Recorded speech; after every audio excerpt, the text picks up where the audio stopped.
customer service, the technology options that we have, we do everything except for surgical stripping. Our insurance expertise, insurers change as the wind changes, but staying on top of that and making sure that patients achieve the benefits that they deserve, that they are entitled to when they're having symptoms related to their venous concerns is a big focus of ours. So I know we do insurance better.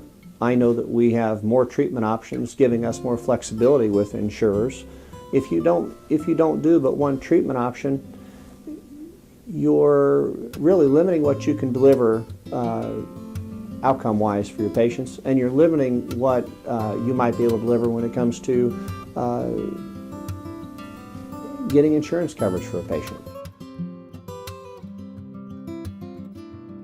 Simply possessing all of the different technologies, whether it's radiofrequency to treat a great saphenous or small saphenous vein, whether it's laser to treat those vessels, whether it's making small incisions to remove ropey veins, or whether it's doing image-guided chemical ablation procedures. We can do all of those.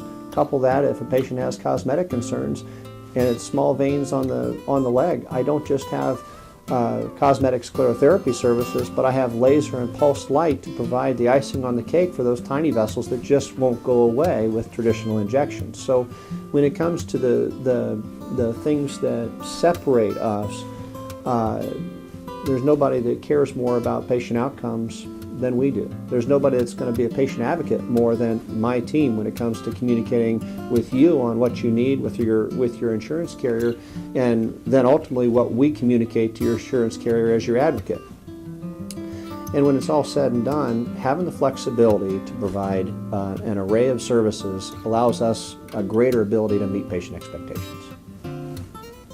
I practiced emergency medicine for 7 years. Through that, I thought that was the best job in the world, and I got to a point in life I just wasn't happy working in the trenches. I was looking for something else. I was given an opportunity to own a hospital contract, which was basically shifting a headache. Would have potentially meant more money, but at the same time would have been more of the same, just a different headache. I was looking for something different. At the time that I approached this, I actually talked to a number of my mentors who said, you know what, you've been a successful emergency physician, you'll always be able to get a medical director's job, you'll always be able to come back if in fact this isn't what you want.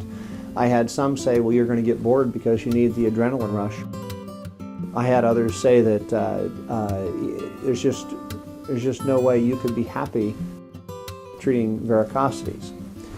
Big difference between emergency medicine and the practice of phlebology or the treatment of veins is simply getting to know your patients. The fact that as we evaluate a patient, we take a full history, we understand where they're coming from, we understand what their desires are, and we typically can't fix everything in one session. In fact, vein disease is a chronic disease, and there's something about developing a relationship with patients, getting to understand patients, understand what makes them tick, that makes what we do fun. So the thought that I wouldn't really enjoy follow-up care, I think, was completely false. I love that because of the relationships that I develop with our patients.